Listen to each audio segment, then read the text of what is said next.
Alright. So last time we had completed modernity and social change in Europe. Okay.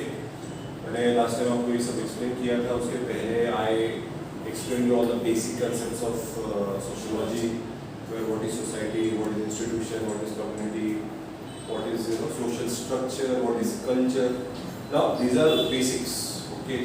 लेकिन modernity and social change in Europe is one of the important topics in your syllabus, and ऐसा उस पे हट के question नहीं आएगा, but it will be linked to emergence of sociology, because अभी जो मैं आज का टॉपिक जो डिस्कस करने वाला हूँ इमर्जेंस, उसमें यूरोप में जो चेंजेस हुए वेस्टर्न सोसाइटी में या जो यूरोपियन सोसाइटी में जो अभी तक हमने जो चेंजेस देखे, उसका बहुत बड़ा impact sociology as a subject पे रहा. ठीक है. सो सबसे पहले तो यही है, sociology is a scientific attempt to study society, because it is not a perfect science. ठीक है. ये परफेक्ट साइंस नहीं है. इसके अंदर हमने देखा, मैंने आपको बताया कि it's a social science where we are studying social behaviour. ठीक है. सो ओरिजिन जो है सोशियोलॉजी का, it dates back to 19th and the late 18th century. तो हम बोल सकते हैं कि it is around 150 years old science. बहुत पुराना नहीं है. अगर आप मुझे if you talk about political science, if you talk about anthropology, ये काफ़ी बहुत हिस्ट्री, लॉ, ये बहुत पुराने सोशल साइंसेज हैं. बट उस कंपैरिजन में सोशियोलॉजी को यंग साइंस है. It's a young social science. Now जैसे मैंने बोला कि what were the reasons for the emergence of sociology as a discipline, ये आपको पता होना बहुत जरूरी है कि what were the basic causes which led to the emergence of sociology. तो मैंने आपको बोला था कि बहुत सारे सोशल चेंजेस होते गए because of industrialisation, American revolution, French revolution, colonisation. धीरे धीरे कॉलोनाइजेशन की पावर खत्म होती जा रही थी और समाज में बहुत चेंजेस हो रहे थे, जिसकी सोल्यूशंस फिलोसॉफिकल या जो ऑलरेडी एग्जिस्टिंग साइंसेस हैं वो सॉल्व नहीं कर पा रहे थे. Religion was not able to answer the questions. हमेशा god was not able to answer the questions. Priests were not able to answer the question. So naturally scientific analysis was required, where you have to rely on facts. You have to rely on facts where you are able to understand what is the real reason behind the problems in society, and it required modern solutions. It was not like that कि भाई you need orthodox solutions for modern problems. No. So naturally there was a need for a science, or there was a need for a subject, a discipline. Sociology का discipline का chapter है.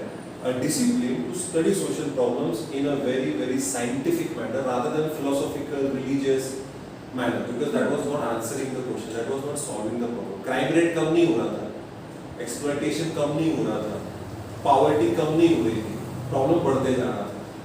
So जैसे मैंने कहा western और central Europe में emergence start हुआ. जैसे मैंने आपको बताया कि मैंने आपको जो पिछला टॉपिक था इससे काफी ये टॉपिक, दोनों टॉपिक इंटरलिंक्ड है. Okay. Now what were the factors responsible for rise of sociology? तो मैंने थोड़ा सा समराइज करके मैंने स्टार्टिंग में आपको इंट्रोडक्शन में सिनॉप्टिकली मैंने बताया है, बाद में हम डिटेल में जाएंगे. Europe undergoing rational transformation. देखिए रैशनल ट्रांसफॉर्मेशन यहाँ पे आपको समझना जरूरी है कि रैशनल का मतलब क्या है. कई बार मैं बच्चों को पूछता हूँ भाई रैशनल का मतलब क्या है, तो बच्चा बोलता है सर रैशनल मतलब लॉजिकल. यू नो, रैशनल का मतलब ये होता है कि you are trying to choose the best alternative. जी नहीं, द मोस्ट लॉजिकल अल्टरनेटिव. अगर यूपीएससी प्रिपरेशन करनी है तो आपको बोले what is the best way to crack IAS IPS, रोज 16 घंटे पढ़ाई करो, but it is not practical. तो प्रैक्टिकल सॉल्यूशन मुझे अब जो पॉलिटिकली, सोशली, कल्चरली एप्लीकेबल है ना. अभी जैसे हमारे समाज में अगर आप ऐसे कोई चेंजेस लाने चाहते हो जो हमारे कल्चर में अभी एक्सेप्टेबल नहीं है, जैसे अभी same sex marriages, homogeneous marriages allowed, अभी आप इमेजिन नहीं कर सकते. अभी तो हमने सेक्शन 377 को डिक्रिमिनलाइज किया है ना. So you can't say suddenly कि नहीं ये चल जाएगा, बिकॉज वो रैशनल नहीं है अभी. That will become rational as we go along. Future में जाके अगर आप देखोगे तो होने के चांसेस हैं. तो यूरोप में मैंने जैसे बोला, आपने इसके ऊपर पूरी चर्चा भी की, मॉडर्निटी एंड सोशल चेंज. तो वहाँ पे मॉडर्नाइजेशन हो रहा था. It led to many changes. On one side there was hope, but on the other side there was despair and disharmony. एक तरफ hope दिख रहा था, पैसा भी आ रहा था क्योंकि rich were becoming richer and poor were becoming poorer. Sociology must to study these changes. ये जो यूरोपियन सोसाइटी में जो चेंजेस हो रहे हैं, इसको स्टडी करने के लिए सोशियोलॉजी एज अ डिसिप्लिन ऊपर आया, उभर के आया कि हमें सोशियोलॉजिकल प्रॉब्लम्स को सोशियोलॉजिकली सॉल्व करना पड़ेगा. We can't have a legal solution all the time. We can't have a philosophical solution all the time. We can't have a historical solution कि पहले क्या हुआ था, क्योंकि हर प्रॉब्लम का सोल्यूशन अलग अलग होता है. हर बार आप लीगल सोल्यूशन या हर बार आप टेक्निकल सोल्यूशन ढूंढ के नहीं आप उसको सॉल्व कर सकते परमानेंटली. बिकॉज देखिए, आप चेंजेस लाने चाहते हैं समाज में, लेकिन लोगों ने वो चेंजेस एक्सेप्ट करने चाहिए. आपने बोला डाउरी मत दो, लेकिन लोग लेते हैं. लॉ है पूरा, कितना सारा ट्रांसफॉर्मेशन है, एजुकेशन सेक्टर में भी चेंज आ गया है, लेकिन फिर भी हो रहा है. So this is one of the important reasons why sociology emerged as a subject. There was growth of science. What do we mean by growth of science? देखिए, आज के डेट में अगर आप बोलोगे growth of science is basically people started to analyze and study facts.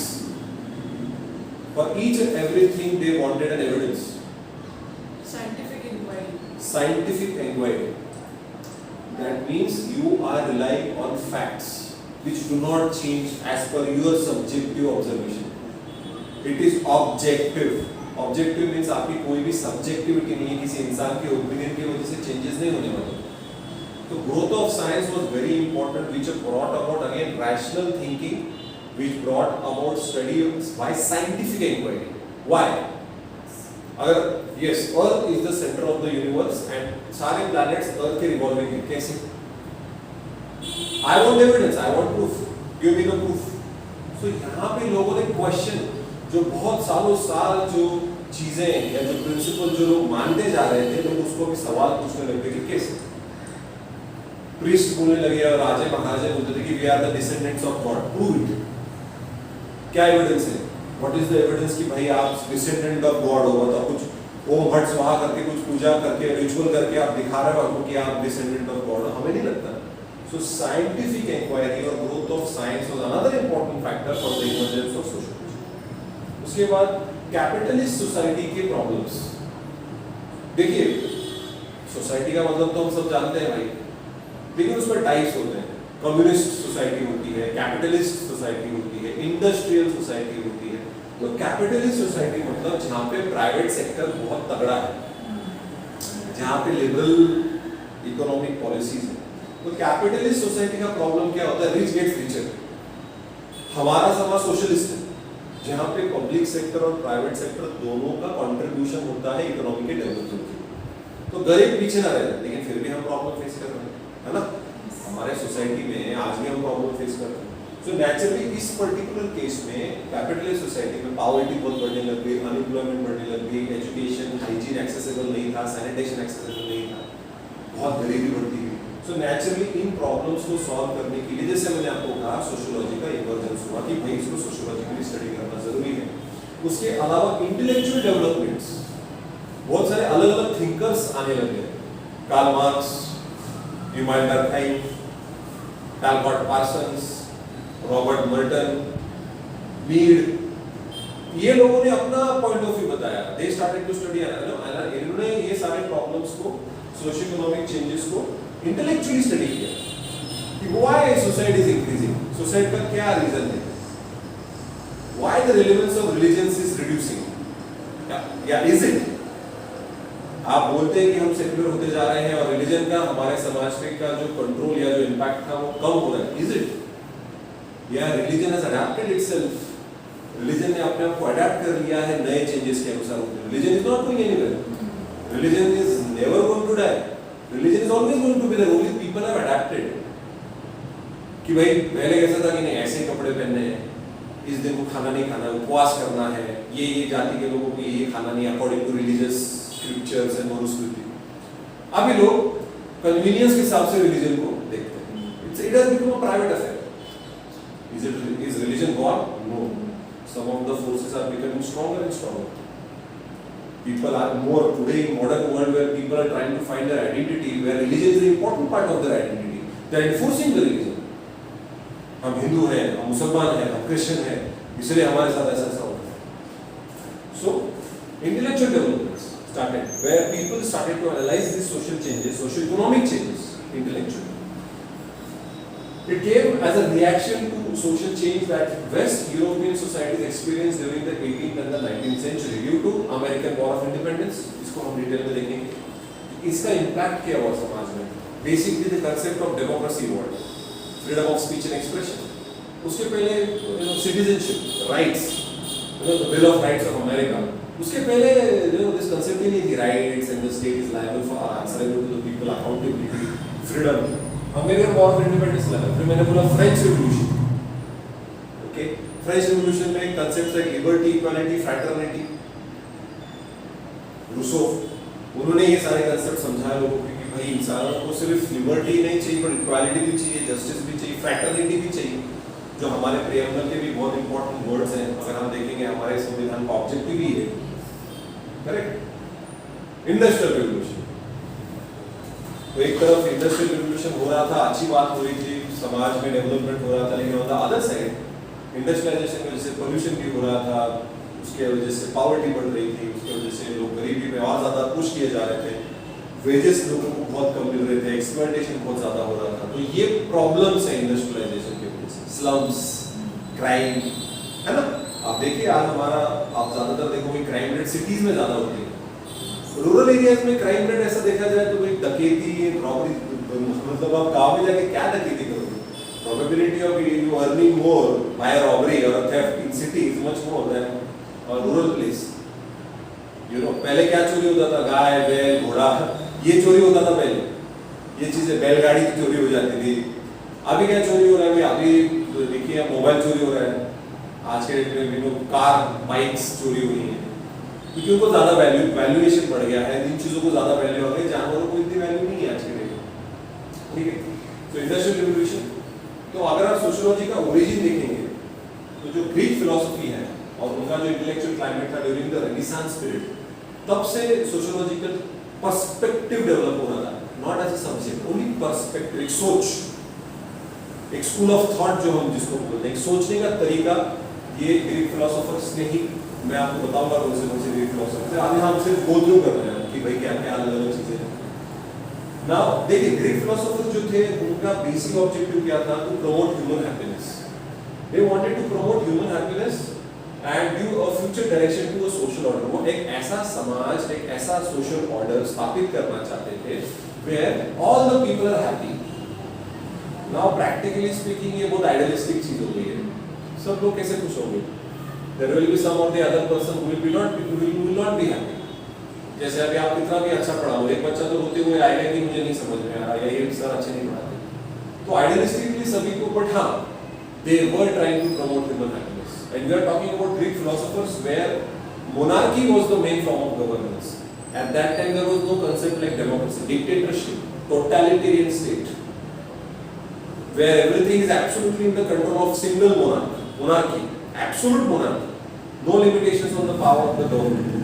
आज आप देखेंगे there are limitations on the power of the government. आप बोलोगे कैसे? Constitution, fundamental rights, they are the biggest limitations on any state कि आप उसको violate नहीं कर सकते। So Plato's theory of communism. आप जब भी मैं कम्युनिज्म की बात करता हूँ तो people say कार्ल मार्क्स, है ना? लेकिन कार्ल मार्क्स के भी पहले एक ग्रीक फिलोसोफर थे प्लेटो, इन्होंने अपने कंसेप्ट आगे रखे कम्युनिज्म। उनका क्या कहना था? प्लेटो का क्या कहना था? To promote absolute human happiness, intellectual guideline to sociology of Marx. उन्होंने बेसिकली, प्लेटो ने ह्यूमन हैप्पीनेस को प्रमोट करने के लिए कहा कम्युनिज्म इज नेसेसरी। कम्युनिज्म का मतलब क्या है? देखिए कई बार बच्चे कंफ्यूज हो जाते हैं कम्युनिज्म और कम्युनलिज्म में। कई बार ये मेरे साथ भी, जब मैंने स्टार्टिंग में पढ़ाई स्टार्ट की सोशियोलॉजी का, मेरा कोई सोशियोलॉजी का बैकग्राउंड था नहीं, तो कम्युनिज्म कम्युनलिज्म में फर्क नहीं समझ में आता। Communalism is basically on the lines of religion, where two religions are hating against each other and they are trying to kill each other. वो हो गया communalism. But communism का मतलब ये होता है कि it's a philosophy where there has to be equal distribution of wealth. वो जो वर्किंग क्लास है, जो पुअर लोग हैं, सभी को समान इक्वालिटी या बोलते हैं समान ट्रीटमेंट मिलनी चाहिए और सभी को सेम पैसे मिलने चाहिए। जो भी पूरा समाज जितना पैसा कमा रहा है, it has to be equally distributed among each and every person of the society. Again very idealistic. अभी यूएसएसआर में ये हो रहा था, यूएसएसआर में हो रहा था, लेकिन बाद में जैसे मैंने बोला यूएसएसआर ब्रोक डाउन, बिकॉज मैं एक चेयर बनाऊं या मैं 100 चेयर बनाऊं, मेरा इनकम फिक्स है तो मैं बनाता ही नहीं। There was no motivation to work in my own field कि भाई मेरा 50 एकड़ जमीन है, इसका 10 एकड़ जमीन है, उसको भी 1 लाख रुपए महीना, मुझे भी 1 लाख रुपए महीना, तो why should I work for 50 acres of land? इतना मरमर करके मेरे को उतना ही पैसे मिलने वाला। So that killed basically motivation. Okay, so Plato ने ये कहा कि अगर आप कम्युनिज्म एस्टैब्लिश करोगे समाज में, where each and every person is getting equal share of the wealth which is produced by the whole society, that will promote happiness, absolute happiness. सभी लोग खुश होंगे। See they are great philosophers. क्या है वो? फिलोसोफर्स। बात को समझो, फिलोसॉफिकल बातें कर रहे हैं। कई बार जो फिलोसॉफी होती है और जो प्रैक्टिकल जो चीजें होती है उसमें बहुत फर्क होता है। तो ये इन्होंने यही कहा कि कम्युनिज्म अगर स्प्रेड हो गया, सभी पूरे समाज में अगर कम्युनिज्म आ गया तो हैप्पीनेस होगी। Now this was the base और this was the foundation on the basis of which Karl Marx ने पूरी थ्योरी डेवलप की। तो कार्ल मार्क्स की जो फाउंडेशन है वो प्लेटो है। और ये हम this is in the 14th 15th 16th century की बात कर रहे हैं। प्लेटो बहुत पुराना आदमी है भाई। कार्ल मार्क्स तो बाद में है। Karl Marx way after when industrialization के उसके बाद जो प्रॉब्लम चालू हुई यूरोपियन सोसाइटी में, यूके में, तब कार्ल मार्क्स आया। लेकिन प्लेटो वाज वेरी वेरी ओल्ड। कई सालों पहले के प्लेटो का कंसेप्ट है। मार्क्सियन सोशियोलॉजी क्या कहता है? गुड गवर्नेंस तभी हो सकता है when there is a abolition of private property by growth of communism. Private property concept ही मत रखिए। You know, जो भी लैंड होगा, all that land will be owned by the whole society, और उसमें जो भी सामान उगेगा, जो भी सामान या जो भी क्रॉप्स या जो भी इनकम होगा पूरे सोसाइटी का, सभी लोगों को आप सामान बेच दो। Everybody has to get the equal share of the wealth. सभी लोगों को आप इक्वली शेयर कर दो। कार्ल मार्क्स का जो बेसिक कंसेप्ट यही है कि आप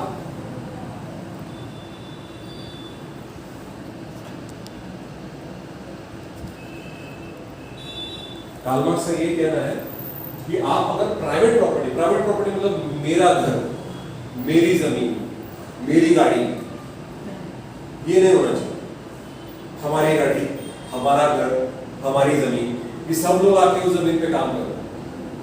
तो ये मार्क्स का कहना था कि अगर ऐसा होता, that will lead to good governance, where it will be easier for everybody to work, where there will be no competition. आज आप देखेंगे तो लोग प्रॉपर्टी गेन करने के लिए क्या क्या नहीं कर रहे, खून कर रहे हैं, बहुत सारे अलग अलग टेक्निक्स का इस्तेमाल कर रहे हैं कि मैं कैसे और ज्यादा पैसा कमाऊं, वेदर इट इज गुड और bad. People are trying to earn money the way they want. That is private property, my cash, my money, तो माय प्रॉपर्टी। ऐसा नहीं होना चाहिए। प्राइवेट प्रॉपर्टी कंसेप्ट ही खत्म कर दो। बिकॉज जब मैं कार्ल मार्क्स को डिटेल में बताऊंगा, उन्होंने बोला कि the root cause of all the problems in society is private. तो उसके पीछे का भी रीजन, उसका जो दोस्त था कार्ल मार्क्स का, उसने ये कहा था कि फैमिली जो है, फैमिली की वजह से प्राइवेट प्रॉपर्टी का इंपॉर्टेंस बढ़ जाता है। अगर जब आप शादी करते हो, शादी करने के बाद जब बच्चे पैदा करते हो, तो आपको और एक्स्ट्रा पैसा चाहिए, आपको खुद का घर चाहिए कि भाई खुद का घर, खुद की प्रॉपर्टी, बच्चों को एजुकेट कर पाए। तो उन्हें उनके दोस्त, कार्ल मार्क्स के दोस्त थे, उन्होंने ये सब एंजल करके नाम होता है, उन्होंने बताया कि फैमिली की वजह से प्राइवेट प्रॉपर्टी इमर्ज हुई। तो वहाँ जब हम कार्ल मार्क्स को पढ़ेंगे डिटेल में तो और बताऊंगे। अभी ये समझ लो, कार्ल मार्क्स का कहना था प्राइवेट प्रॉपर्टी ये कंसेप्ट ही नहीं होनी चाहिए, तभी जाके गुड गवर्नेंस होगा, that will lead to human happiness. फिर प्लेटो ने स्ट्रैटिफिकेशन सिस्टम का भी फाउंडेशन लेग डाउन किया था, जहां पे he used to divide people on the basis of their qualities. उसका ये मानना था प्लेटो कि some people are superior, some people are more merit, उनमें ज्यादा मेरिट होता है, उनमें ज्यादा टैलेंट होता है, उनमें कुछ स्पेसिफिक क्वालिटीज होती हैं। जैसे वॉरियर है, वो warrior, he has that specific quality. Somebody is very intellectual, somebody is very hard working, and somebody is very lethargic. तो हर एक की कोई ना कोई क्वालिटी होती है। तो उसके क्वालिटीज की बेसिस पे प्लेटो ने सोसाइटी को डिवाइड किया, अलग अलग स्ट्रैटास बना दिए। जैसे आज का जो हमारा जो चैप्टर है स्ट्रैटिफिकेशन सिस्टम, जो 5th चैप्टर है आपके सिलेबस का, उसमें हमने समाज को कैसे स्ट्रैटिफाई किया है on the basis of economy, मतलब upper class, middle class, lower class, on the basis of politics, politically powerful, politically powerless, and on the basis of status. India में कास्ट है, ब्राह्मण, क्षत्रिय, शूद्र, वैश्य एंड शूद्र। ऐसे हमने स्टार्ट किया हमारे समाज में। दलित किसमें आते हैं? शूद्र में आते हैं, दलित, हरिजन, अनटचेबल, सारे शूद्र में आते हैं। Last category, lowest strata with respect to status in India तो इन्होंने क्वालिटीज के बेसिस पे डिवाइड किया था, that led the foundation for stratification.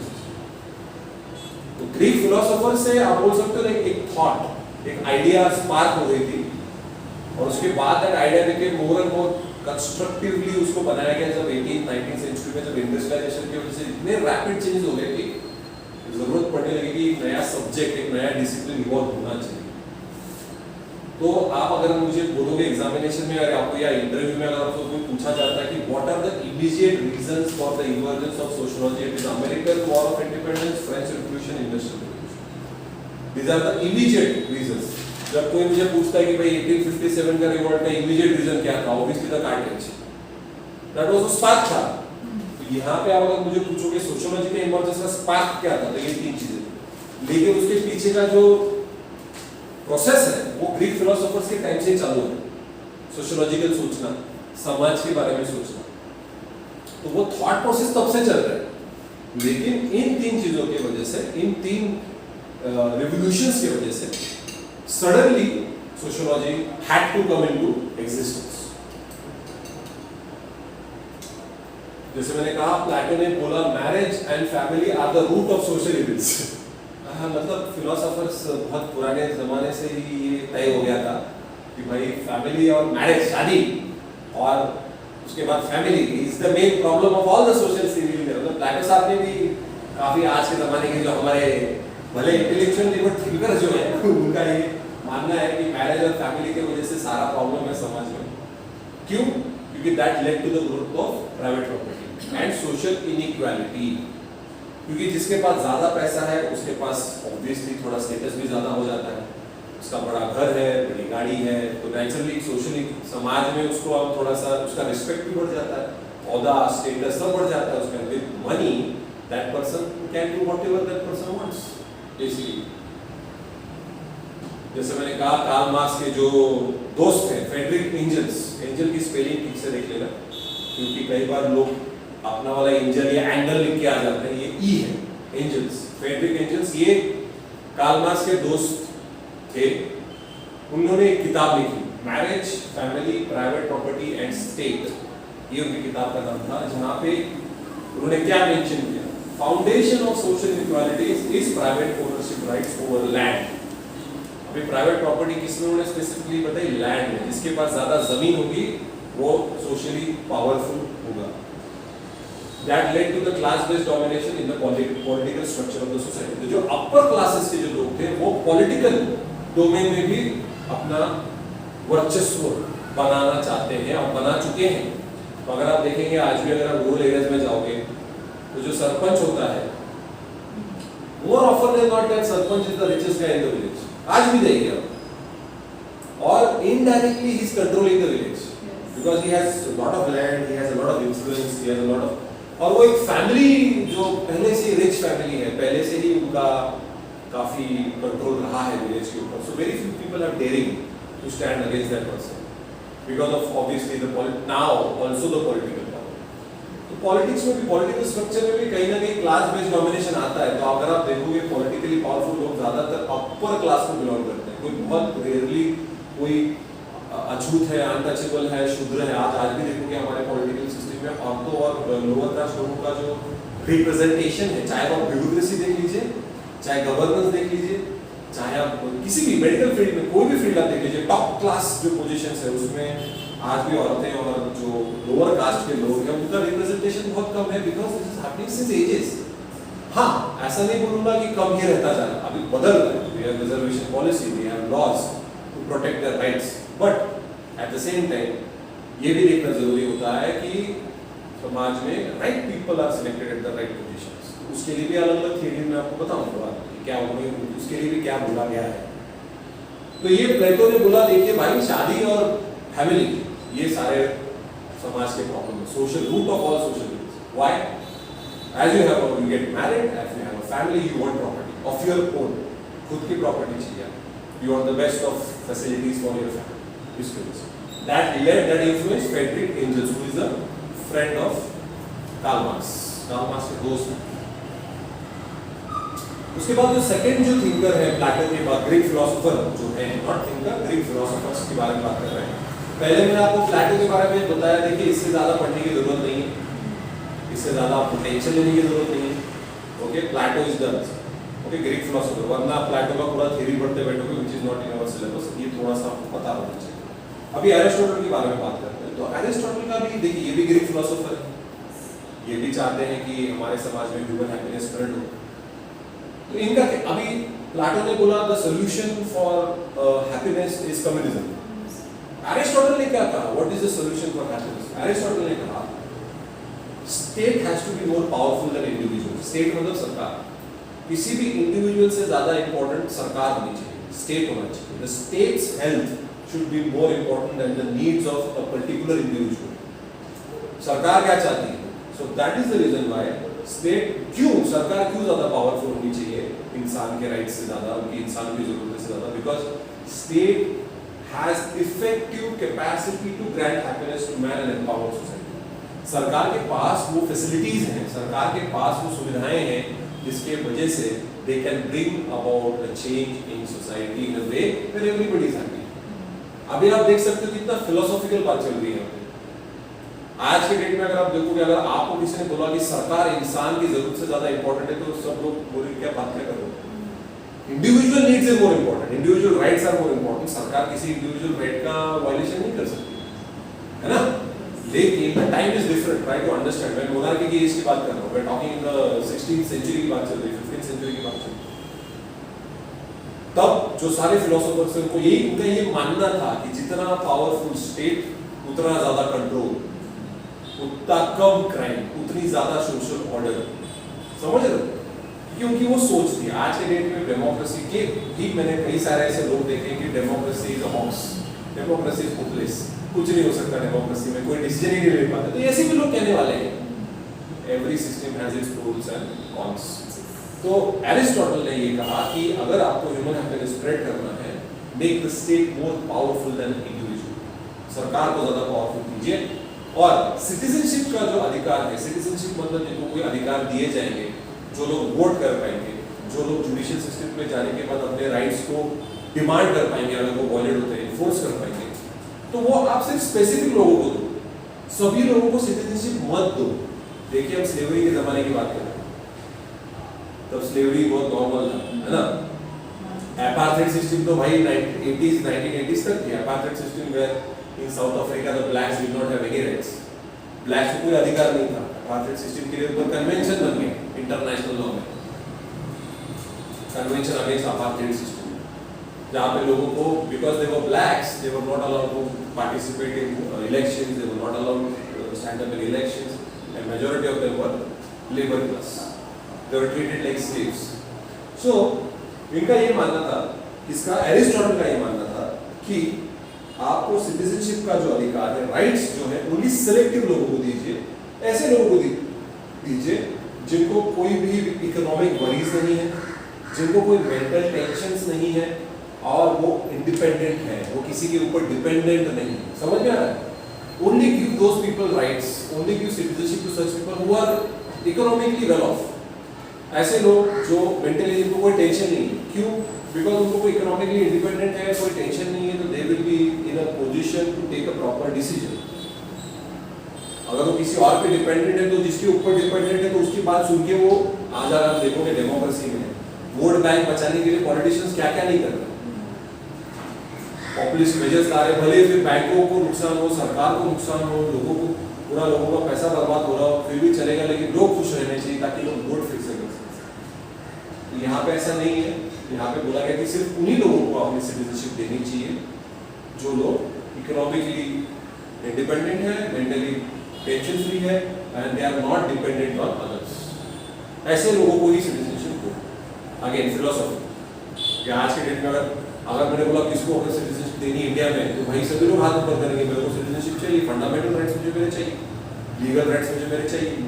So Aristotle difference between distributive justice and collective justice के पूरे डिफरेंशिएट किया। कलेक्टिव जस्टिस मतलब पूरे ग्रुप को, पूरे सोसाइटी को समान अधिकार मिलने चाहिए, बट उन्होंने ये भी कहा कि certain groups have to be privileged, certain groups have to be privileged. Distributive justice की only this people will get that right. जैसे अभी अगर आप अभी देखें Reservation policy is what? It is favoring certain sections of the society for their welfare. Because they are underprivileged. Because they are underprivileged.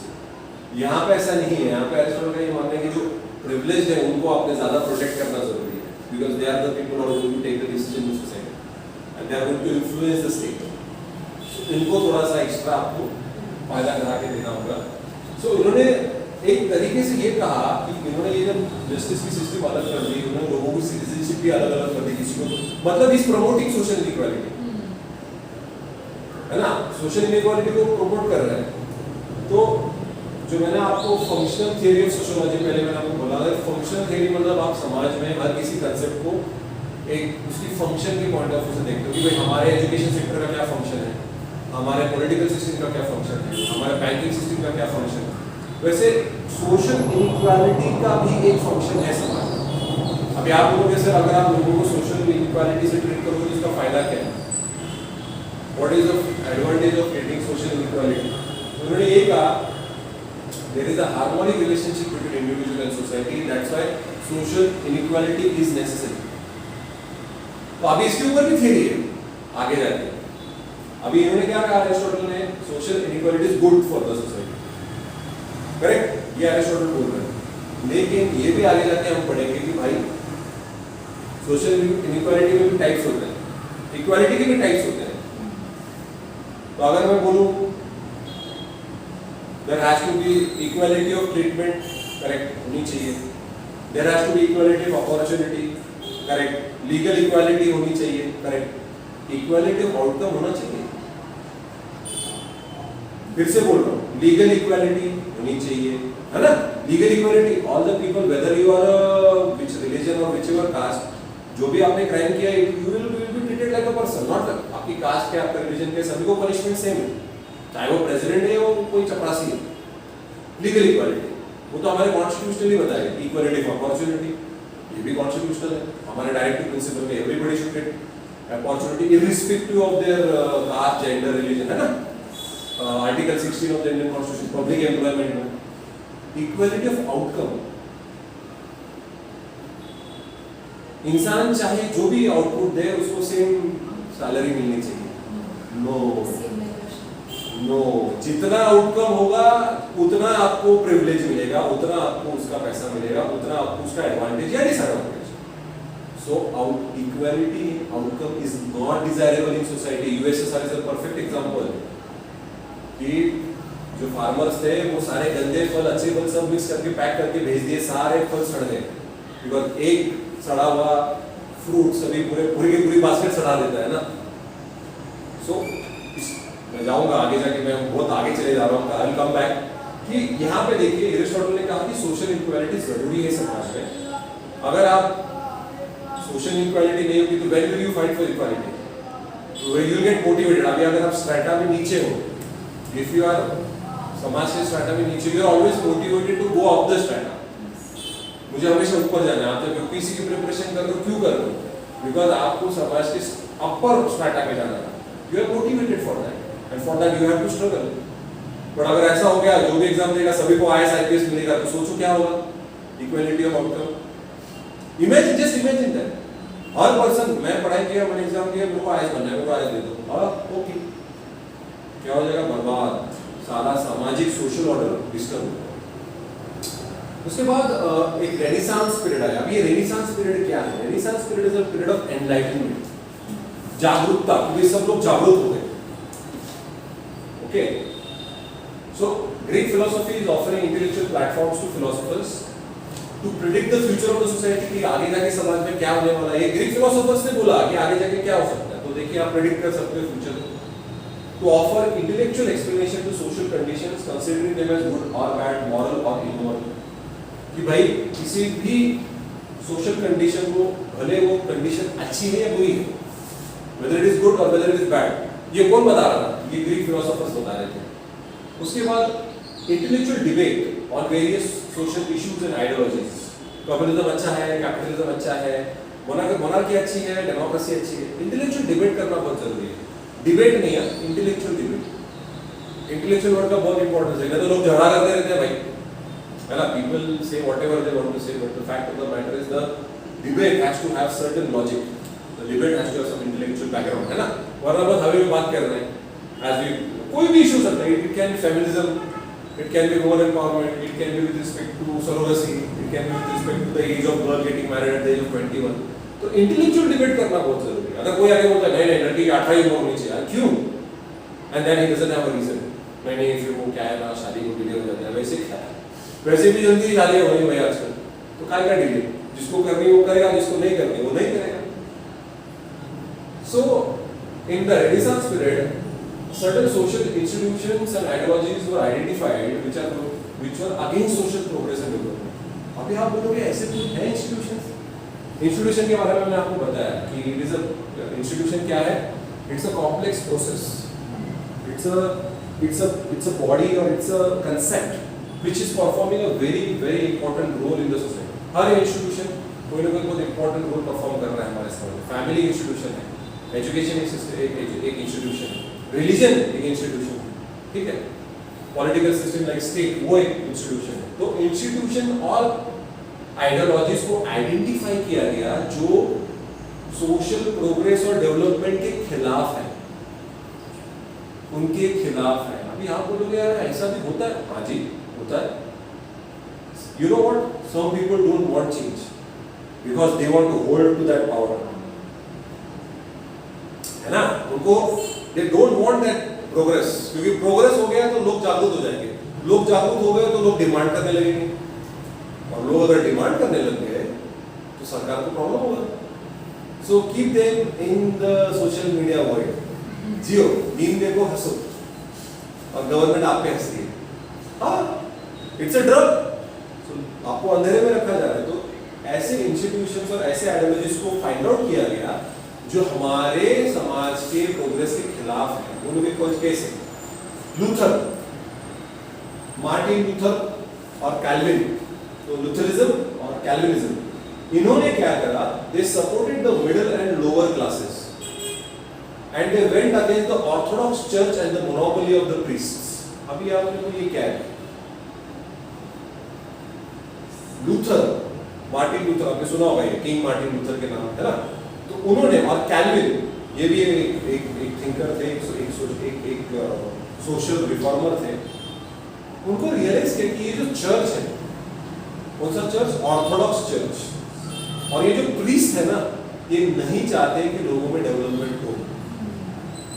कोई आके बोलता है कि प्रीस्ट के पास जाके अगर बोलता है कि मैं गरीब हूँ, मेरे घर में प्रॉब्लम्स है, तो वो प्रीस्ट उसको क्या बोलता है, because God has punished you. It is because in the last birth you have done some sins. हमारे समाज में भी था ये, हमारे सोसाइटी में भी था, where our orthodox sections of the society including the priests, कोई भी चाहता था कि मैं अमीर नहीं बन पा रहा हूँ, ये नहीं हो रहा है, वो नहीं हो रहा है, तो डराते थे कि तुम इस जाति में पैदा हुए क्योंकि पिछले जन्म में तुमने पाप किए, इसलिए तुम इस जन्म में भुगत रहे हो. And they wanted to keep them, those people in dark, specifically the dominant sections of the society. कभी नहीं चाहते थे कि जो अनटचेबल से वो एम्पावर्ड हो जाए, क्योंकि उनका जो पावर वो छूट जाएगा. तो ये ऑर्थोडॉक्स चर्च और जो प्रीस्ट है उनको पावर था, क्योंकि लोग उनकी बात मानते थे. And suddenly now people started to question them.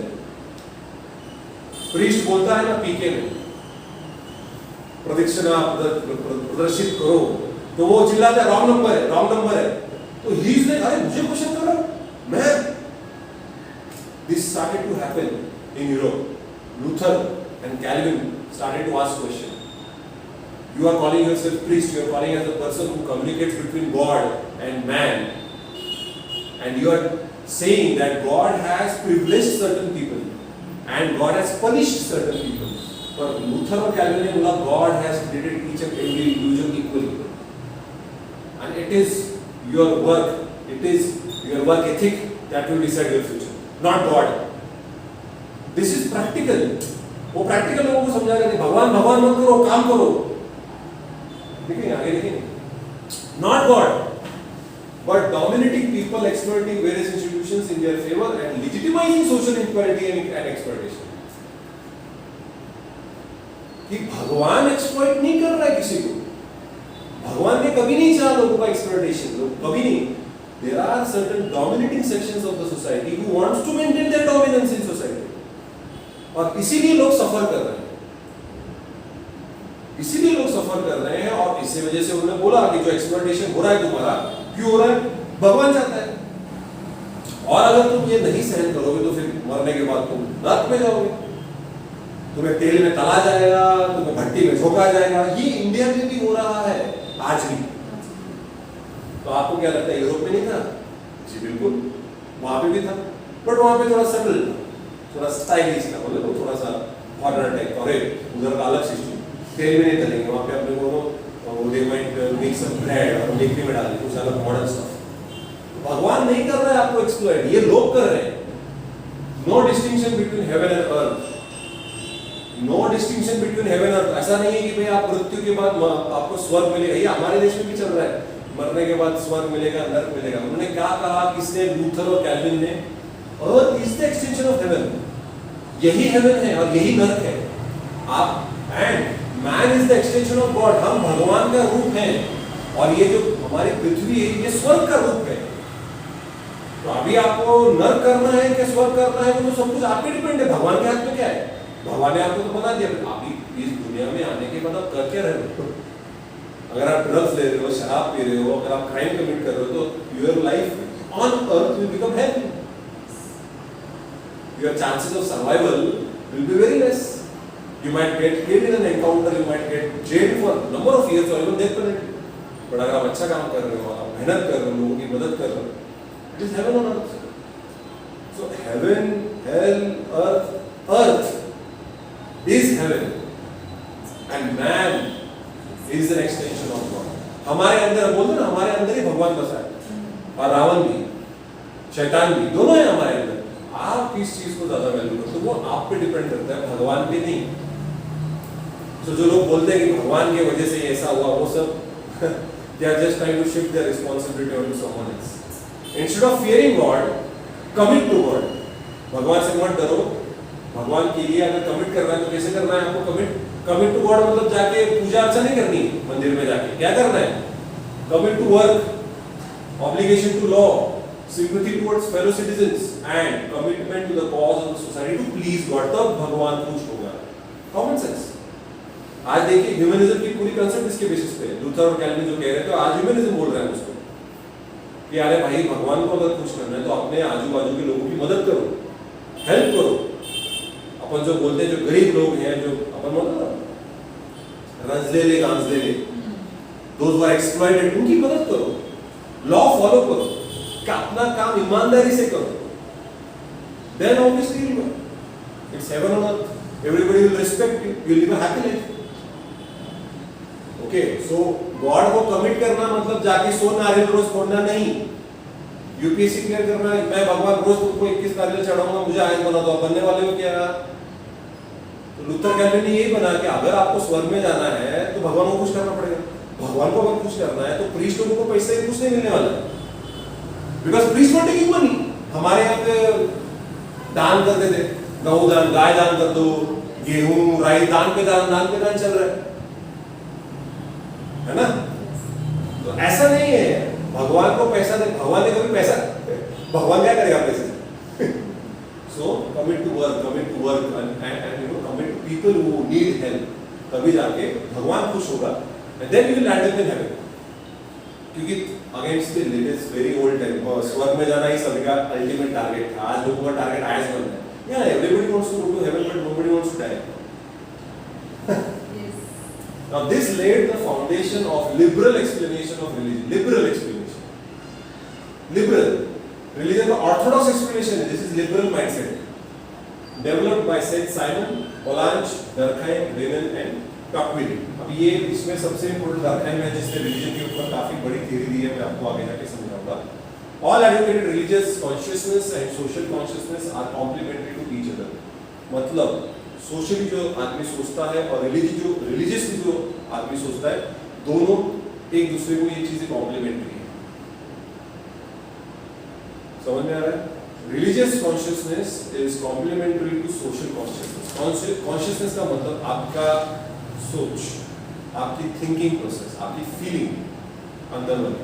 तो आप रिलीजियसली ये सोच सकते हो कि भाई बलि चढ़ाओ, सैक्रिफाइस करो, जानवर को काटो, but actually socially speaking now that is ये बलि देना, ये करना, this is a little unacceptable. ये क्या कर रहे हो? बलि चढ़ा के थोड़ी ना शादी होगी आपकी, या बलि चढ़ा के थोड़ी ना आईएएस आईपीएस बनने वाले हो। That time people, now people have started raising their voice. ये क्या कर रहा हूँ भाई, इससे क्या होगा?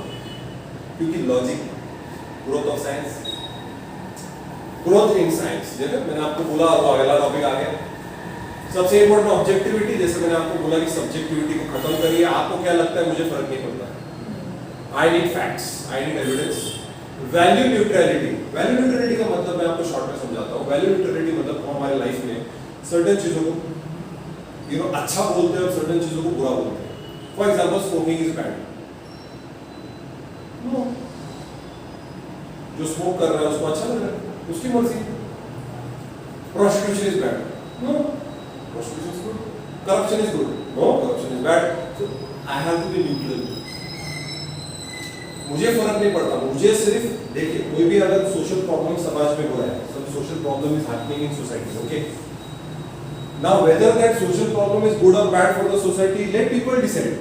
Why? When I am studying any phenomena, जब अभी जब एग्जाम्पल देना चाहूँगा कि अगर मैं prostitution, ये जो कंसेप्ट है, इसको पढ़ने के लिए मुझे जाना पड़ेगा रेड लाइट एरिया में, तो मेरे अंदर में वैल्यू न्यूट्रलिटी नहीं रखूंगा। एक माइंडसेट से जाऊँगा कि prostitutes हैं, these are not good women, this that, मेरे अंदर एक नेगेटिव परसेप्शन है।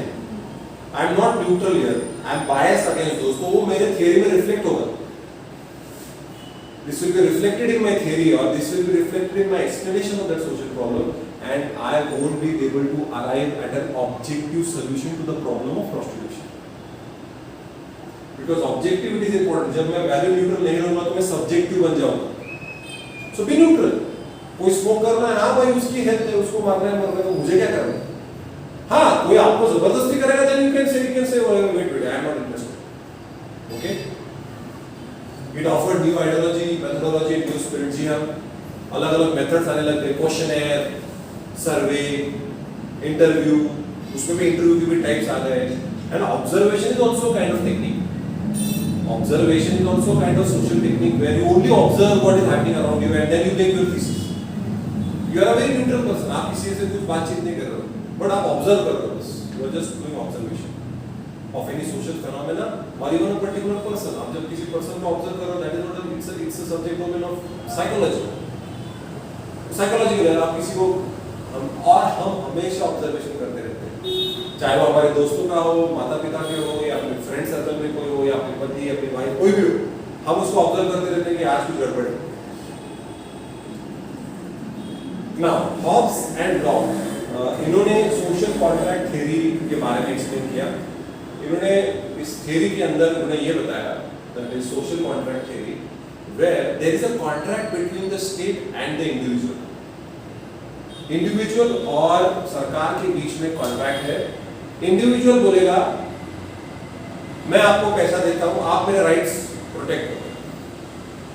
सरकार बोलेगी आप हमें पैसा दो, हम आपको सिक्योरिटी देंगे। It's a contract. We are in a contract with our state. So, Hobbes and Locke said that it is necessary for a social order to maintain in our society. There is a contract, social contract between the state मतलब सरकार, and individual. कि मैं अपने कुछ अधिकार आपको दे देता हूँ, जैसे अभी क्या अधिकार है, ड्राइव करना है, तो I need license, bank account खोलना है, पैन कार्ड, कहीं पे स्कीम अप्लाई करना है, आधार कार्ड। So these are सब, वरना अरे मैं क्यों फॉलो करूँ, मुझे क्या करना है, मैं नहीं करूँगा। बोल सकते हो ना ऐसा, पर चलेगा नहीं। So you have surrendered certain rights to the government, but at the same time, government is protecting your rights. Okay, that is Hobbes and Locke social contract theory. This is one of the first scientific theories which were laid down between to understand society, how to maintain social order. Machiavelli, right to rule should be extended to one and all. Renounce monarchy. इन्होंने अभी देखिए, अभी हम आगे बढ़ रहे हैं, monarchy के खिलाफ खड़े हो गए धीरे धीरे। उन्होंने मोनार्की के विरुद्ध खड़े हो गए, चर्च के खिलाफ खड़े हो गए। उन्होंने इंडिविजुअलिज्म को ज्यादा इंपॉर्टेंस दिया। अभी आप बोलोगे सर ये इंडिविजुअलिज्म क्या होता है? कलेक्टिविटी एंड इंडिविजुअलिज्म, ये दो चीजें होती हैं। कलेक्टिविटी का मतलब you have to follow the norms of your group. Collectivity जो बोल रही है वैसे ही आपको बिहेव करना पड़ेगा, there is no other option. और आज भी हम कई बार ऐसा होता है कि आपके इंडिपेंडेंट व्यूज होते हैं, you have certain independent views but you can not do anything, you have to go with the group. जो आपकी कलेक्टिविटी है जो नहीं तो आपको वो डिबार कर देंगे, भाई तू निकल यहाँ से, आपको बॉयकॉट कर देंगे, आपको निकाल देंगे ग्रुप से, आप डिसमेंबर कर देंगे आपको। तो जो अरे ऐसा बोलते हैं ना समाज क्या सोचेगा, बाहर वाले क्या सोचेंगे, एक बाहर के लोग बोलते हैं ना बाहर के लोग क्या सोचेंगे, वो होता है कलेक्टिविटी। इंडिविजुअलिज्म मतलब इंडिविजुअल को अपने सपनों को साकार करने के लिए उसको जो डिसीजन लेना है उसको कर लेने दो। अभी जैसे आज की सबसे ज्यादा प्रॉब्लम ये इंडिविजुअलिस्टिक फिलॉसफी का जब एक्सट्रीमिज्म होता है, एक्सट्रीम इंडिविजुअलिज्म जब होता है, that can lead to egoistic societies. Individualism इतना इंपॉर्टेंट है, मैं इतना इंपॉर्टेंट है कि समाज मेरे बाद आता, ऐसा नहीं कर सकते। There has to be a balance. So individualistic philosophy आप बिल्कुल प्रमोट कीजिए। इंडिविजुअलिज्म मतलब किसी को जो एजुकेशन निर्णय ले सकता है, इसको जो बनना है अपने लाइफ में उसको बनने दीजिए, बट कहीं ना कहीं कलेक्टिविटी को भी रिस्पेक्ट देना चाहिए, सोशल वैल्यूज और सोशल नॉर्म्स को भी रिस्पेक्ट देना चाहिए। और मैकमिलन ने बोला सेल्फ गवर्नेंस इंपॉर्टेंट है, self governance. You don't need any external pressure to govern yourself, which basically it is spirit of democracy. हम जो वोटिंग कर रहे हैं, हम हमारे खुद के रिप्रेजेंटेटिव्स इलेक्ट कर रहे हैं और उनको डिसीजन लेने दे रहे हैं कि समाज में क्या होना चाहिए, ठीक है। सो मैकमिलन ने क्या कहा, right to rule should be extended to all, मतलब सादे सिंपल लैंग्वेज में हर एक इंसान को वोट करने का अधिकार मिलना चाहिए, जो एग्जैक्टली एरिस्टोटल के खिलाफ है। एरिस्टोटल ने क्या बोला, citizenship should be given to specific people, only those people who are having you know economic tension नहीं है, मेंटल टेंशन नहीं है। बट यहाँ पे मैकमिलन बोल रहा है नहीं, सभी लोगों को ये अधिकार होना चाहिए, सब लोगों को रूल करने का अधिकार होना चाहिए, तो भले ही वो कोई भी हो, उसका कोई भी बैकग्राउंड हो, ठीक है। तो मैकमिलन ने ये एक्सप्लेन किया। उसके बाद स्पिनोजा एंड कैमेला, social institution remain static but keep changing in time and space. तो ये उन्होंने क्या करा, सोशल इंस्टीट्यूशंस को स्टडी किया, फैमिली को स्टडी किया, रिलीजन को स्टडी किया, एजुकेशन जो अलग अलग हमारे समाज के इंस्टीट्यूशन को चेक किया। पहली के थिंकिंग थी कि इंस्टीट्यूशन चेंज नहीं होते, family does not change, religion does not change, education system does not change, okay, political system does not change, kinship system does not change. Is it? No, it does change. अभी आप बोलोगे family में क्या change होगा? We have single parent families, we have homosexual families, we have two joint families where the man and the woman who have lost their spouses getting married, that is rejoined family. We have nuclear family, we have joint family. कि family का देखो ना कितना सारा variation आ गया। वो standard definition नहीं है कि भाई मियाँ बीवी बच्चा या चलो ग्रैंड पेरेंट्स, वो गया, वो जमाना गया, ठीक है। एजुकेशन को देख लीजिए, पहले हमारा जो एजुकेशन था वो रिलीजियस था and it was you know esoteric, that means it was only specific to certain class of society, only higher caste boys were allowed to get education. अभी देखो एजुकेशन में कितना चेंज हो गया है। एजुकेशन की अगर हम बात करते हैं तो education now is accessible to everybody, it is secular, it is not religious. आज अगर मुझे बोलोगे महाभारत भगवत गीता सिखाओगे क्या पागल है? पिक्चर ठीक है, वेब सीरीज भी ठीक है, बट उसमें हाँ उसमें फिलॉसफी के लिए आप पीएचडी कर सकते हो, लेकिन the fact of the matter is कि उसकी क्या वैल्यू है? वैल्यू क्या है? You need secular education to get employed today, correct? Education change हो गई, सरकार चेंज हो गई। पहले मोनार्की वाज नॉर्मल, आज मोनार्की लोग क्या बात, डिक्टेटरशिप वाज नॉर्मल, आज क्या चल रहा है? डेमोक्रेसी, क्या पता 100 साल के बाद डेमोक्रेसी भी है, डेमोक्रेसी कुछ अलग, you never know, you never know. ये डेमोक्रेसी को तब डेमोक्रेसी थी नहीं, तो दे वर सपोर्टिंग। और उन्होंने बोला सोशल इंस्टीट्यूशंस ये स्टैटिक नहीं होते, this is the impact of science. Scientifically study किया उन्होंने, अरे फैमिली चेंज हो गया, रिलीजन चेंज हो गया, ये क्या अपना रटा पुराना बातें कर रहे हैं, सब चेंज हो रहा है। पार्सन ने एजिल रूल्स के बारे में बात करी, तो जब मैं कैल्बर्ट पार्सन के बारे में आपको, हमारा थिंकर ही है, उसने ये एजिल मॉडल को एक्सप्लेन किया गया था। इसमें अगर मैं आपको समझाऊं, A stands for adaptation, goal stands for G stands for goal attainment, I stands for integrity, and I stands for integrity integration, and L stands for latency. अभी समझ में नहीं आई, लेकिन पार्सन ने साइंटिफिक हमारे समाज की स्टडी किया और उसने ये कंक्लूड किया कि समाज में ये 4 चीजें बेसिक फंक्शंस हैं, हमारे समाज की नीड्स हैं। कौन सी? एडेप्टेशन। सोशल नीड्स क्या है?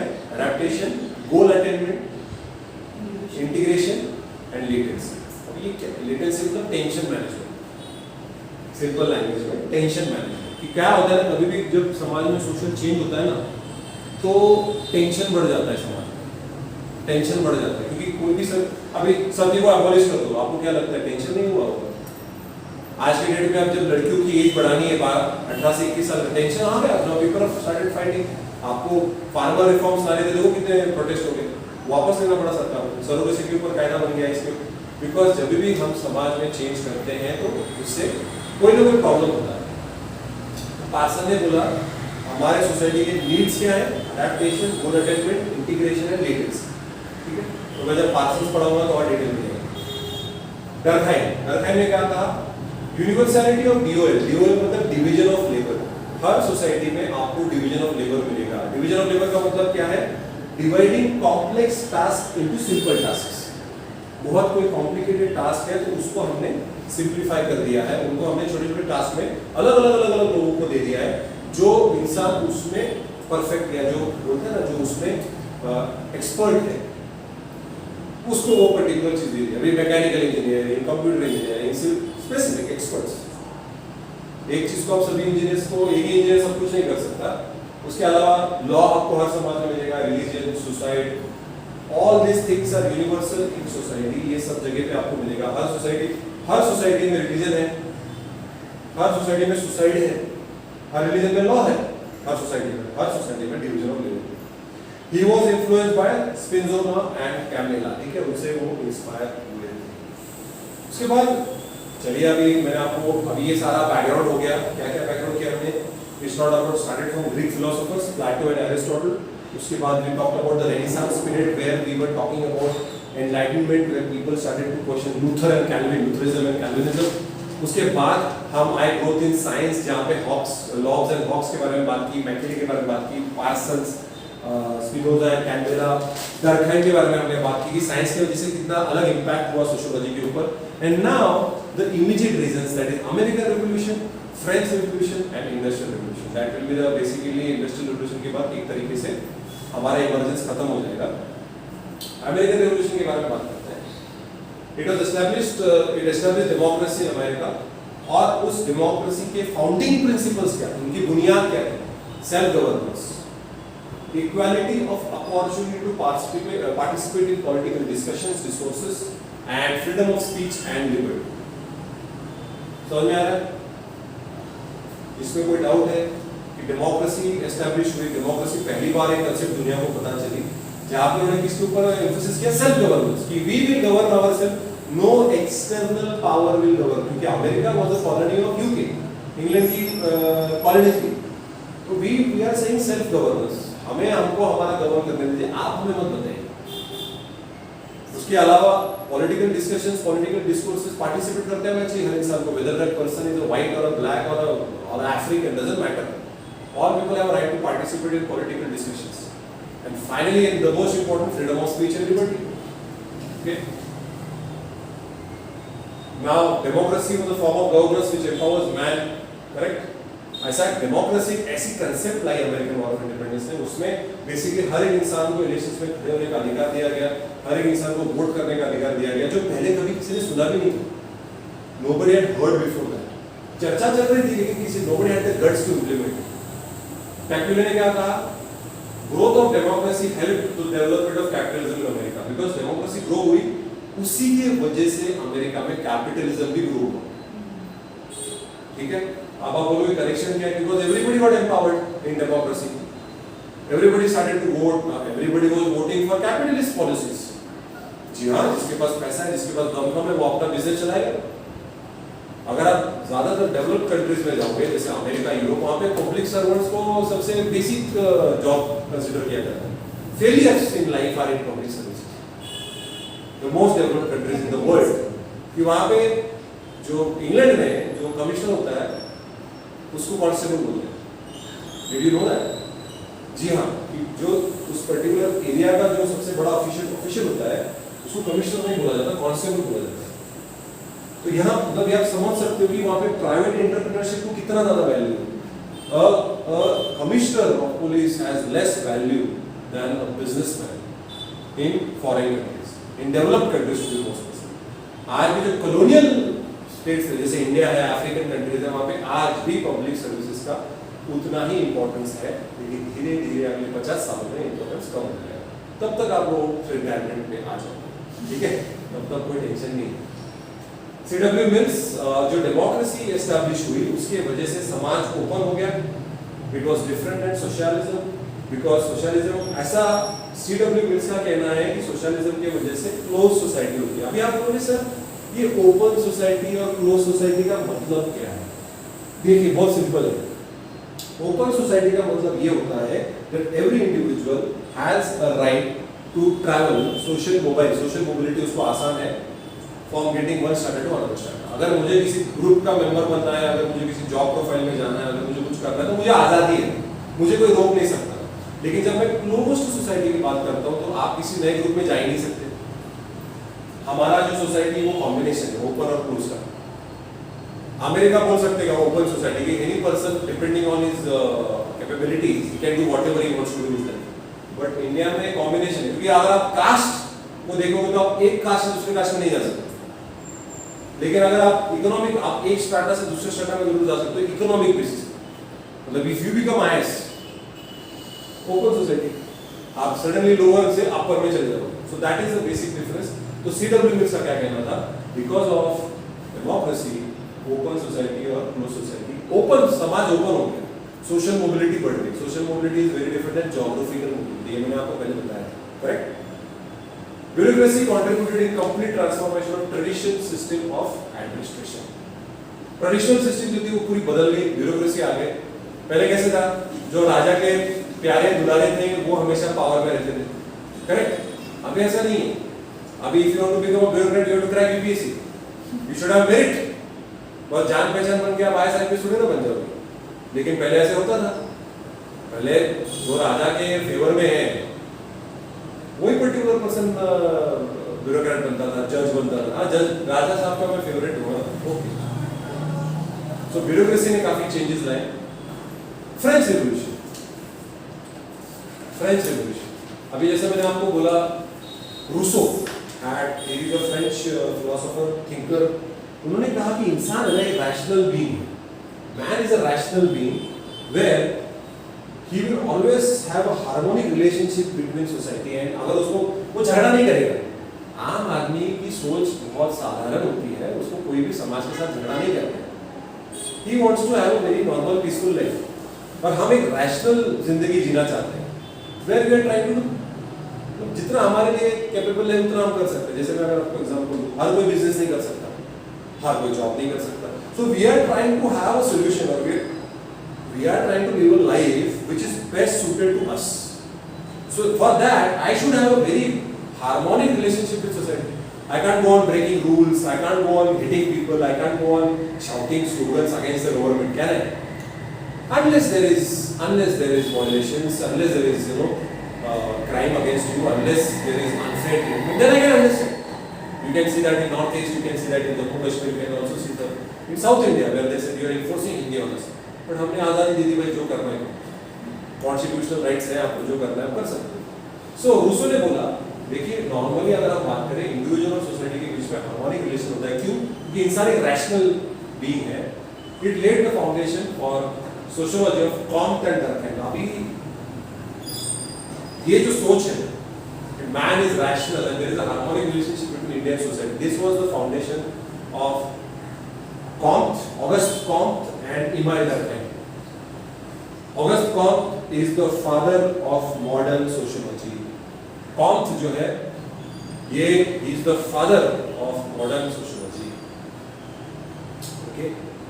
तो जब मैं आप लोग के बारे में बताऊंगा और डिटेल में आगे उनका कंट्रीब्यूशन क्या था मैं आपको आगे बताऊंगा, अभी जरूरी नहीं है, लेकिन हाँ ये आपको पता होना चाहिए। अभी कॉम्ट जो है is the founding father of modern sociology. और डर्कheim जो थे वो उनसे काफी इन्फ्लुएंस हुए थे, वो नहीं काफी कॉम्ट से बहुत सारे थिंकर्स इन्फ्लुएंस हुए थे because he is the founding father. So obviously बहुत सारे thinkers, so डर्कheim was one of them. डर्कheim gave importance to collective conscience supported by Malinowski and Radcliffe Brown। जैसे मैंने कहा डर्कheim ने कहा कलेक्टिव कॉन्शियसनेस को ज्यादा इंपॉर्टेंस दिया rather than इंडिविजुअल कॉन्शियसनेस। हमेशा याद रखना ये कलेक्टिविटी एंड इंडिविजुअलिज्म। तो डरखन का ये मानना था कि अगर सोसाइटी में सोशल ऑर्डर मेंटेन करनी है, अगर सोसाइटी में हार्मोनिक रिलेशनशिप अगर मेंटेन करनी है, तो you have to go with collective consensus. कुछ गलत बोला क्या उन्होंने? बिल्कुल नहीं, सही। लेकिन कार्ल मार्क्स का कुछ अलग कहना था, तो कार्ल मार्क्स के बारे में जब हम पढ़ेंगे तो आपको एक अलग थ्योरी आगे आती दिखेगी, राइट? कार्ल मार्क्स ने कुछ और कहा था, नहीं सोशल इकोनॉमी। वो तो बोल रहे थे एक्सप्लॉइटेशन चल रहा है, चलने दो, कलेक्टिव मान रहे तो मान लो। तो कार्ल मार्क्स थोड़े से अलग पर्सपेक्टिव के थे, लेकिन डरखन का ये मानना था कलेक्टिवली अगर आप कॉन्सेंस को फॉलो करोगे तो सोसाइटी में एक शांति बनी रहेगी। रूसो's theory of social contract and ideology of liberty, equality and fraternity emerged। Rousseau की ये सारी कंसेप्ट हमने social contract theory, ideology of what, liberty, equality, ये कंसेप्ट थी नहीं है पहले। मतलब ये रिवॉल्यूशंस जो हुए, इन्होंने ये थ्योरीज को आज जो हम जिसको अज्यूम करते हैं, आज के बच्चे जब पढ़ते हैं सोशियोलॉजी या even law, specifically law students जब पढ़ते हैं या सोशल साइंसेस जो पढ़ते हैं, वो लिबर्टी, इक्वालिटी और फ्रैटर्निटी को ग्रांटेड पकड़ते हैं। अरे यार ऑब्वियस है, लिबर्टी होनी चाहिए, इक्वालिटी। अरे भाई, एक जमाना था कि अगर आप पहले किसी ऑफिशियल या किसी सरकार के खिलाफ कुछ बोल देते तो गोली मार देते थे, they should kill you on the spot, खत्म। काहे की लिबर्टी, इक्वालिटी और अच्छा you are black, kill you are white, हाँ ठीक है आपने बिरादरी का छोड़ दो। हमारे समाज में भी ऐसा ही था, you are Brahmin, you are Maratha, you are upper caste, इनको सजा कम दो। अच्छा you are Shudra, you are untouchable, you are Harijan, इनको फांसी दो, इनका हाथ काटो, इनका पैर काटो। सही बोल रहा हूँ ना? तो ये आज जो हम लिबर्टी, इक्वालिटी, फ्रैटर्निटी, ये था नहीं, ये फ्रेंच रिवॉल्यूशन के बाद इमर्ज हुआ। डेमोक्रेसी था नहीं, अमेरिकन रिवॉल्यूशन के बाद इमर्ज हुआ। समझ में आ रहा है? Okay, this is where it emerged and obviously it impacted Comte and Simon. Saint Simon also Comte के जमाने के थे, स्पेंसर, साइमन, कॉम्प, वो हमारे सिलेबस में नहीं है। जहाँ उनका मैंने उल्लेख किया है मेरे नोट्स में, उतना ही जरूरी है। एग्जामिनेशन में अगर कोई भी अलग थिंकर का क्वेश्चन आता है, मेरा क्लियर मानना है that is clear case of cheating bye UPSC, कि आपने सिलेबस में उसका नाम नहीं दिया फिर भी उसके बारे में पूछ रहे हो, तो भाई हम लोग भी क्या कर सकते हैं, बच्चे भी क्या कर सकते हैं। और वो क्वेश्चन आया, भूल जाओ, अगले साल वो थिंकर नहीं पढ़ना, क्योंकि उसके ऊपर क्वेश्चन नहीं आने वाला। Don't get misguided. कई बार प्रीवियस ईयर क्वेश्चन पेपर देख के आप एक उसका तरीका देखिए क्वेश्चन कैसे पूछ रहे, क्या क्वेश्चन पूछ रहे ये मत देखिए।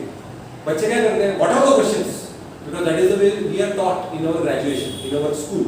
क्या क्या क्वेश्चन है, वो क्वेश्चन के आंसर बना लो 100%, 90%, 95%। यूपीएससी ऐसा नहीं। यूपीएससी में आप देखिए कैसे पूछ रहे हैं, एप्लीकेशन बेस्ड क्वेश्चन पूछ रहे हैं, थियोरेटिकल क्वेश्चन नहीं आएगा। उसके बाद आखिरी जो मैंने बोला इमीडिएट रीजंस में सबसे आखिरी और सबसे इंपॉर्टेंट रीजन जिसकी वजह से सोशियोलॉजी के फील्ड में आग लग गई, this was the cartridge which was used by the soldiers in before the 1857 revolt, industrial revolution। इसकी वजह से आग लग गई कि नहीं, we need sociology for sure। Society जो सिंपल थी अब मॉडर्न बन गई, जो agriculture was the main form of income, अभी इंडस्ट्रियलाइजेशन हो गया, टेक्नोलॉजिकली कॉम्प्लेक्स बन गई, ऑक्यूपेशनली डाइवर्जेंट बन गई, हाईली पॉपुलस पॉपुलेशन बढ़ गया, ऑक्यूपेशन में डाइवर्सिफिकेशन आ गया और टेक्नोलॉजी भी इंप्रूव हो गई। ठीक है, society was slowly and steadily becoming modern, slowly and steadily becoming industrial। अभी इकोनॉमिक ग्रोथ की वजह से सर्टेन चेंजेस हुए। क्या चेंजेस हुए? Urbanisation, mass production, class character, impersonal relationship. देखिए पहले बहुत जब लोग काम करते थे ना पुराने जमाने में, there was a lot of personal bonding between the people. आज भी अगर आप रूरल एरिया में जाओगे तो काफी पर्सनल बॉन्डिंग होती है लोगों में काम करने में। आज भी अगर आप कोई जॉब करता है तो इतने सारे लोग होते हैं, कहीं ना कहीं हमारे कंप्लीट इम्पर्सनल रिलेशनशिप नहीं होते। कोई लोग होते हैं जो हम जिससे आप क्लोज होते हैं, जिनके साथ आप सब कुछ शेयर करते हैं। लेकिन because of industrialisation impersonal relationships grow. अगर आप किसी को बोलोगे कि भाई ऑफिस में कोई दोस्त है क्या, आई थिंक हार्डली कोई कुछ बोलेगा कि मेरा ऑफिस में कोई दोस्त है, हार्डली कोई कुछ बोलेगा, बिकॉज दे विल से ठीक है एक्वांटेंस है। जब मदद लगेगी मुझे नहीं लगता कि वो इंसान मेरी मदद के लिए भागा है, क्योंकि उसकी भी प्रॉब्लम्स है। We can't blame that person, उसकी भी अपने अपने प्रॉब्लम्स है, क्योंकि आप भी भाग के नहीं आओगे। अगर उसने बोला 10 लाख रुपए तो मेरे पास ही नहीं है भाई, है ना, समझ रहे हो? So yes, it became impersonal relationship, appropriation of surplus. Now people started to grow more goods to sell in the market. Capitalism की तरफ हम बढ़ने लगे। पहले ऐसा नहीं था। पहले एग्रीकल्चर लोग सिर्फ खेतीबाड़ी अपनी फैमिली के लिए करते थे, सबसिस्टेंस एग्रीकल्चर बोलते हैं उसको। सब्सिस्टेंस एग्रीकल्चर मतलब सिर्फ मैं और मेरा फैमिली, और थोड़ा अगर कुछ बच जाता था तो मैं वो जाके मार्केट में बेच देता था, या मैं एक्सचेंज करता था, बार्टर सिस्टम। अरे यार मेरे पास ये ज्यादा आ गया यार, you know I have a lot of bananas, take 2-3 dozen of banana, give me 2-3 mangoes. तो ऐसा कुछ हिसाब किताब होता था। डिजास्टर फॉर कंजर्वेटिव्स, क्योंकि जो कंजर्वेटिव लोग थे ना ये इनको बहुत तकलीफ होने लगती है। See conservatives are those who don't like change, उनको चेंज नहीं चाहिए समाज में, उनको चेंज नहीं चाहिए समाज में। उनको क्या क्या उन्होंने क्या what they started to say, purpose of life is lost, there is moral crisis, future is dark, no source of solace in modern society. कहीं पे भी लोगों को दिमाग की शांति नहीं है। और ये जो कंजर्वेटिव्स जो थे मास्टर एंड बोनार्ड, इन्होंने बोला कि फ्यूचर इज डार्क, अभी इंडस्ट्रियलाइजेशन आ चुका है, लोगों की जो जिंदगी शांत पीसफुल स्लो होती थी अभी इतना चेंजेस आ गए हैं, people don't have time for their loved ones, all the relationships have become impersonal, everything is connected to money, everything is capitalist, everything is money, money, money, surplus, surplus, surplus, capitalism, capitalism, that's it. Future is dark, society is going to get doomed। ये किसका कहना था? Conservatives का, जिसमें master और बोनार्ड थे, उन्होंने इसको सपोर्ट किया। लेकिन John Stuart Mill, not CW mills, CW mills अलग है, this is JS mill, John Stuart Mill, उन्होंने फिर से यही एम्फसाइज किया जो रूसो ने भी किया, जो कॉम्ट ने भी किया, और बर्कहाइम ने किया, स्पेंसर ने किया, सभी ने यही कहा, देखिए इंसान ना रैशनल है, अगर उसको दिख रहा है डार्क है, अगर उसको दिख रहा है बर्बादी है तो रुक जाएगा। एक मिनट, आज देखिए कहीं ना कहीं एक टाइम था 10 साल 20 साल पहले का, जो आज आप देखते हो लोगों को ये रियलाइजेशन आने लग गया कि मटेरियलिस्टिक चीजों में अगर ज्यादा रहोगे तो यार आगे फ्यूचर नहीं है उस चीजों में, उससे कुछ होने नहीं वाला है ना। रैशनल है, be start rational. Social media okay time pass तक ठीक है, बोर हो रहा है थोड़ा देखिए, obviously those people have to think what they are doing, obviously वो सभी लोग उतने इंटेलेक्चुअल नहीं होते, बट उन्होंने क्या बोला, इंसान इतना रैशनल है कि that particular person can distinguish between quantitative and qualitative happiness। क्या बोला मैंने? quantitative and qualitative happiness, quantity और quality में फर्क है ना। देखिए मैं महीने का 10 लाख रुपए कमाता हूँ, क्वांटिटी बहुत पैसा है यार, 10 लाख रुपए हम लोगों का तो एनुअल इनकम भी नहीं है, पर मैं 10 लाख रुपए कमा रहा हूँ, बहुत पैसा है मेरे पास, गाड़ी बंगला बहुत कुछ, कॉन्टैक्ट्स, कितने दिनों तक मतलब इस हैप्पीनेस में मैं रहूँगा। बट उसी मेहनत करके जब मैं पैसे कमा रहा हूँ, उस पैसे से अगर मैंने I bought something for my father, I bought something for my sister, I bought something for my, मैं अपनी फैमिली को जाके कहीं होटल में खाना खिलाया, वो जो हैप्पीनेस है ना कि मैं, और ये तभी जो पहली बार जब सैलरी आती है, पहली salary, that is qualitative happiness, कि उस सैलरी से जब मैं कुछ अपने मम्मी पापा घर भाई बहन दी को मैं कुछ लेके आता हूँ, वो हैप्पीनेस फॉरएवर रहती है, वो याद हमेशा रहती है। मैं 10 लाख रुपए हर महीने कमा रहा हूँ, उसकी कोई एक टाइम के बाद उसकी कोई लिमिट नहीं होती। सेम डे जब मैं जॉब कर रहा था, I had a good salary, good salary, अच्छा पोजीशन में था, आई वाज एसी कैबिन, सारी फैसिलिटी सब कुछ था, क्वांटिटी काफी थी, but I was not happy, क्योंकि एक आप ये भी बोल सकते हो quantitative is like more materialistic lifestyle, और qualitative is more with regards to actual what is needed in life. क्या बोला मैंने? What is needed, not wanted, what is need, because need और वांट में बहुत लोग डिफरेंशिएट नहीं कर सकते। I need an iPhone, but you want an iPhone. iPhone is not a need. iPhone is a want. ज़्यादा पैसा हो गया तो। Okay? So उन्होंने बोला देखिए हमारे समाज में अभी एजुकेशन लिबरल हो गया है, सेकुलर हो गया है, हमारे पास फ्री थिंकिंग है, साइंटिफिक डेवलपमेंट्स है, फ्रीडम है, इन चीजों में भी तो एम्फसाइज करो, because this also was brought about by industrialisation. देखिए इंडस्ट्रियलाइजेशन को एक्सपर्ट्स चाहिए। Can you rely on religious education for making automobiles and aeroplanes? You need secular education, correct? सही बोल रहा हूँ ना? You need secular education for getting a job in today's industrial modern society. So industrialization supported liberal education. Industrialization supported free thinking. अगर आज मुझे job करना है तो I have to individualistic philosophy ज्यादा है। अगर मुझे जॉब करना है, I have to go to Bangalore. अगर मुझे यूपीसी देनी था, मेरी किधर भी पोस्टिंग हो सकती है पूरे इंडिया में। I can't think about the collectivity, can I think about my family? मैं फैमिली के बारे में सोच सकता हूँ? नहीं। क्यों नहीं सोच सकता? अरे भाई मैं अगर माँ बाप को छोड़ के जाऊंगा तो फिर मैं आयस कैसे बनूंगा? आयस बन गया तो जाना तो पड़ेगा, वरना आयस छोड़ दो। आप छोड़ोगे नहीं। So this was promoted by industrial revolution. तो जॉन स्टुअर्ट मिल का कहना है कि मॉरल क्राइसिस है, life purpose is lost, future is dark. रुको रुको, लोग इतने रैशनल हैं, लोग इतने समझदार हैं, वो डिफरेंशिएट कर सकते हैं और वो जब चाहे रुक सकते हैं। ये नहीं चाहिए, because we are humans and we always give more happiness, more importance to quality than quantity happiness. So that was about emergence of sociology. ये पूरा टॉपिक है, इसके ऊपर बहुत बार एग्जामिनेशन में क्वेश्चन आ चुका है, बहुत इंपॉर्टेंट टॉपिक है और इसको अच्छे से करो। ये जो भी मैंने अभी अब तक ये पढ़ाया, ये इसके अंदर मैंने सारे पर्सपेक्टिव्स इंक्लूड कर लिए हैं, अलग से कुछ पढ़ने की आपको बिल्कुल जरूरत नहीं। Okay, so that was about emergence of